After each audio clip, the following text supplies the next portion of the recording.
시청자 여러분 안녕하십니까? 하나님의 말씀, 성경 공부를 성경적으로 좀 해보려고 시작을 합니다. 예수 믿는 사람들은 성경을 하나님의 말씀이라고 그렇게 말하거든요.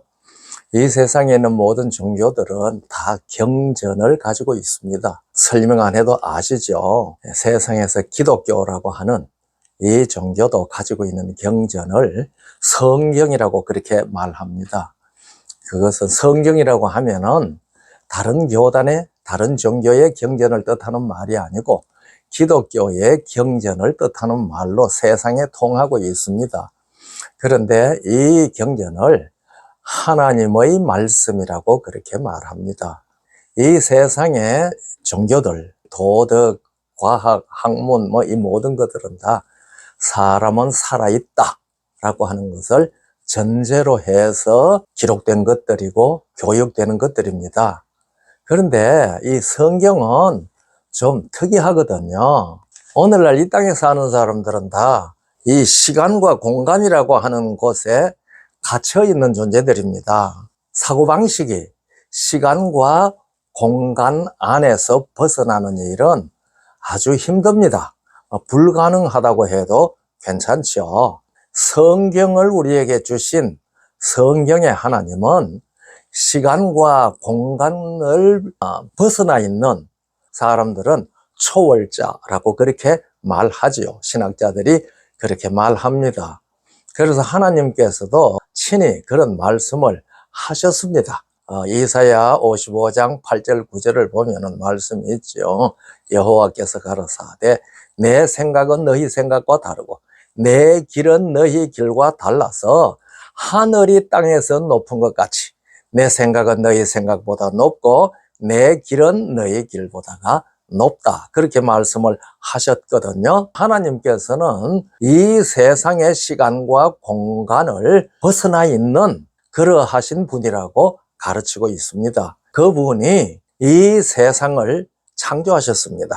창조하신 분은 창조한 피조물에 속하지 않으시는 분이잖아요. 그러한 분이 이 시간과 공간에 처하여 있는 이 세상 사람들에게 하나님의 뜻을 전하기 위해서 주신 것이 성경 말씀입니다. 그래서 이 성경 말씀은 이 세상의 시간과 공간에 사로잡혀 있는, 막혀 있는 사람들이 그 시각과 사상으로서 풀려고 하면은 풀려지지 않는 책입니다. 그래서 우리들은 이 성경을 바르게 이해하려고 하면은 시간과 공간을 초월해야 합니다. 그런데 우리가 시간과 공간에 사로잡혀 있는데 어떻게 시간과 공간을 초월할 수 있느냐, 이제 그렇게 생각할 수 있겠죠. 그래서 하나님께서는 시간과 공간을 초월한 상태에서 시간과 공간 안에 갇혀 있는 사람들에게 말씀을 주시면서 이 말씀을 통해서 시간과 공간을 초월하는 존재가 되라고 우리에게 가르쳐 주시는 것이 성경 말씀입니다. 그렇기 때문에 이 세상의 철학이나 도덕이나 이 세상의 종교적 사상이나 이런 것을 가지고 성경을 연구하면 성경이 가르치고 있는 그 바른 사상, 바른 뜻을 깨닫기 힘듭니다. 이것을 깨닫도록 하나님께서는 보혜사를 보내셨어요. 보혜사라고 하는 것은 옆에서 도와주는 분이라는 말이죠. 쉽게 말하면은요. 예수님께서도 요한복음 16장 12절에서 이런 말씀을 하셨습니다. 내가 너희에게 할 말이 많지만은 지금은 너희가 감당하지 못할 것이다.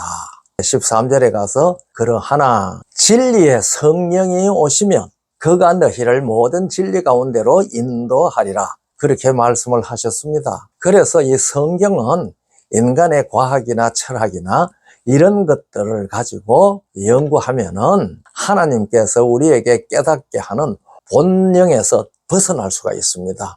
인간적 사고방식을 가지고, 인간적 종교관을 가지고, 인간적 도덕성을 가지고 성경을 풀이하려고 하거든요. 우리가 고린도전서 2장 9절에 보면은 하나님께서 그 사랑하시는 자들을 위하여 주신 것은 사람이 눈으로 보지도 못해, 귀로도 듣지 못했고 마음으로도 생각지 못한 것이라고 얘기를 했습니다. 그런데 눈으로 보지 못하고 듣지도 못하고 마음으로 생각하지 못했던 그것을 하나님께서는 성경 말씀이라고 하는 인간의 도구를 통하여 우리에게 주셨단 말이에요. 그렇기 때문에 인간의 글로 적혀 있으니까 인간적 사고방식으로 이것을 이해할 수 있을 것이라고 생각을 한다면 엄청난 착각입니다. 그래서 성령을 우리에게 보내주셨죠. 이 성령은 아버지와 아들과 성령 삼위일체의 한 신성이 있습니다. 성경은 아버지와 아들과 성령이 한 이름을 가졌다고 마태복음 28장 19절에서 말씀하셨거든요. 너희는 가서 모든 족속으로 제자를 삼아 아버지와 아들과 성령의 이름으로 침례를 주라고 말씀을 하셨습니다. 그런데 그 이름이 단수입니다. 아버지와 아들과 성령 세 분인데 이름은 한 이름, 단수거든요. 그러니까 아버지 이름, 아들 이름, 성령 이름이 다 하나뿐이라는 말입니다. 그 이름이 여호와이시지요.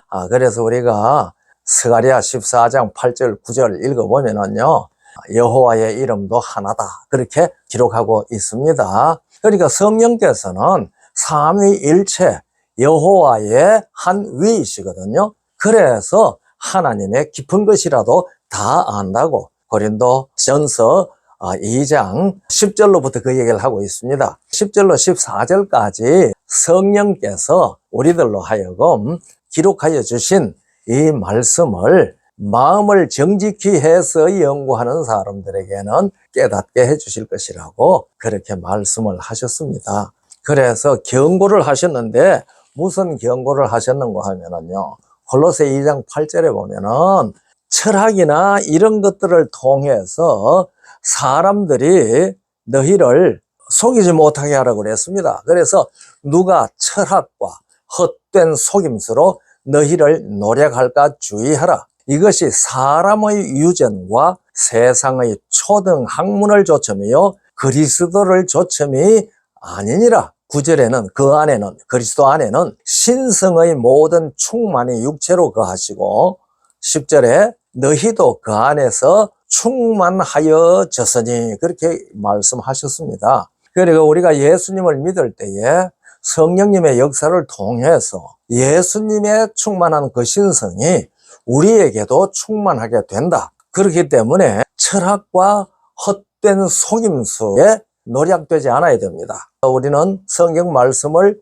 연구할 때에는 이 사실을 알아야 합니다. 창세기 40장 8절에는 요셉이 옥에 갇혀있는 두 고급 관리한테 말했잖아요. 그들이 꿈꾸고 전전긍긍할 때에 해석은 하나님께 있지 아니하니까. 그래서 기록된 말씀은 전적으로 성령께서 가르쳐 주시는 그 길을 따라서 해석을 할 때 하나님의 바른 뜻을 이해할 수가 있습니다. 고린도전서 2장 13절에는 신령한 것은 신령한 것으로 밝힌다고 얘기했고 14절에는 육체에 속한 사람은 하나님의 일을 미련하게 여긴다고 그랬습니다. 이런 정신을 가지고 이 시간에 하나님의 말씀을 성령께서 우리들에게 하시는 말씀을 들으려고 합니다. 앞으로 많이 애청해 주시기를 바랍니다. 감사합니다.